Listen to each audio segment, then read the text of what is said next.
Hello, thank you very much for having me. Thank you for the opportunity to share with you my story in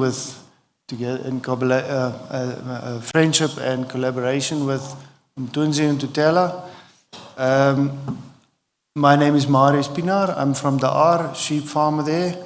And Mtunzi is from an area called Tsomo. He's a communal farmer. It's near Queenstown. Our initial or first introduction was when Mtunzi posted on a social media platform where he asked, how can we as communal farmers improve our wool quality? I didn't respond immediately, but the post did draw my attention for some reason.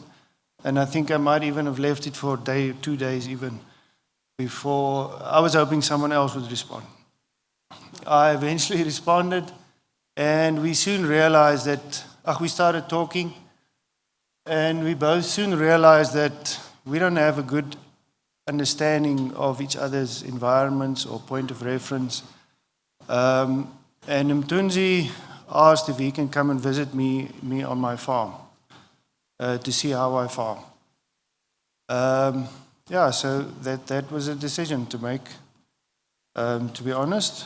And me and my wife and I decided, you know what, we're going to receive Mtunzi just like we would any other guest. And immediately upon arrival, as Mtunzi parked his bakkie in my garage, he took a picture of it. And he said he wants to send it home, the picture, because people at home won't believe it. After that, he sent messages home and he said, he's allowed to move freely in my house.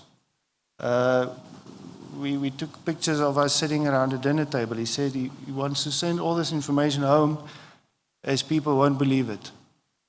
Even afterwards, he told me that he notified the R police station that he was coming to visit me.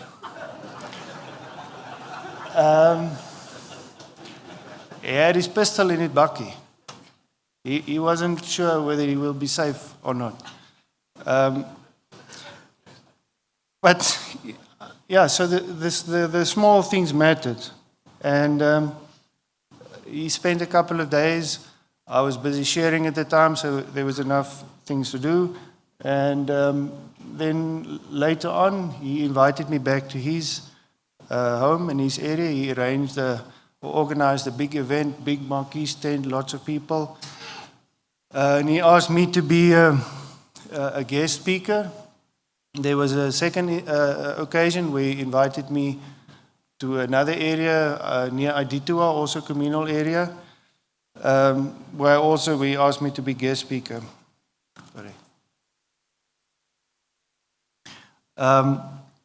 So by then, we both had a much better understanding of each environment, and to see the challenges and so. To be honest, the challenges in the communal farming it can be overwhelming. Where to start? The area is vast. It's very big, but there's also lots and lots of animals. So things like erosion, overgrazing, water supply, all those things are not in a good condition. The number of animals kept is viewed as your social stance or your wealth. So there's reluctance on reducing the numbers. So that's just one of the challenges. There's very little focus on making profit. So your natural resources are under lots of stress and pressure. So we needed to start somewhere. I'm only one person. I'm 400 or 500 kilometers away. So what are we going to do? Fortunately, Mtunzi articulated these needs. He said what he wanted. He wanted to improve. He told me he wants to be the change that he wishes to see in his community. And he keeps on saying that he wants to be a guinea pig. So he wants to be the first and he wants to be the example to others. So we decided that let's just keep the main thing, like Rassi says. Let's talk about farming, let's just focus on farming, and let's, hopefully, if the animals benefit, then eventually the people also benefit. So things like water, in the Aiditoa area, there's no water supply. People rely on JoJo tanks next to their homes. They gather rainwater in that, and that's the water for the people and the animals. There's some water streams running from the mountains. That's where the animals can drink water. From Tunzi's area, there's the borehole with a windmill, but it wasn't functioning. The dam was leaking. It was contaminated with plastics and all sorts of stuff. So 4 things identified that we want to focus on. I just don't want to run out of time. The first one was personal finances. Second, water supply, grazing, the 2 scarce resources, and then it's genetics. Personal finances, Tunji showed me all his expenses, all his,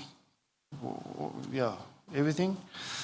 And we decided that he mustn't have, he wants to farm and he mustn't have any retail debt. So we cleared his retail debt and we implemented a savings plan through debit orders. He has a salary income, so we implemented something where we make saving easy and spending more difficult.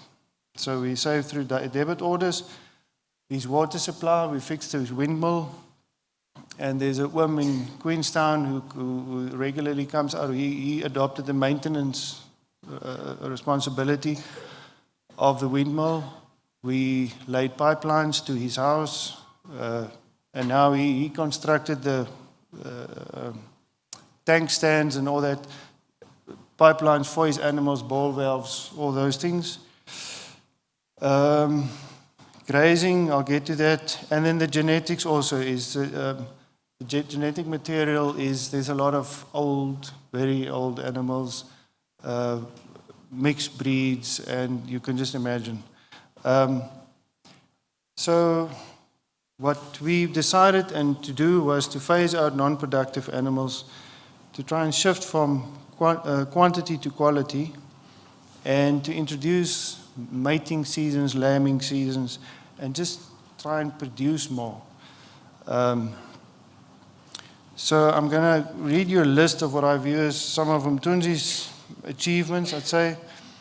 Mtunzi became free from retail debt. Him and his wife runs a shop for animal health, feed and nutrition. He bought 2 shearing machines with which he shares the community sheep. He facilitated and assisted in the building of a community shearing shed. Tunzi took ownership of the community's windmill. He makes sure that it's in a permanent working condition. He upgraded his own water supply with pipeline lines, a tank stand, and water troughs. He constructs these things himself. He builds them if you can't buy them. He upgraded his farming infrastructure, such as fencing and feeding troughs. He improved the genetics of his own flock. He introduced synchronized mating and lambing seasons. He improved the quality and commercial value of his wool clip by big margins. He started breeding his own rams. He introduced the feedlot initiative to feed and sell old and less productive animals. There was a way of trying to reduce numbers on scale, but we needed to start somewhere, and Tunzi was willing to do that, which is a big thing because this numbers thing is a very big deal. He organized various events for training and information sharing. He captures and monitors the community's annual rainfall. He's busy clearing plastic and undesired plants from his area, and he's also started a small-scale piggery. I'm busy running out of time, but why are we doing this? I don't know. We just do it. So I'm going to hand over to Mtunzi now to tell you more. Thank you very much.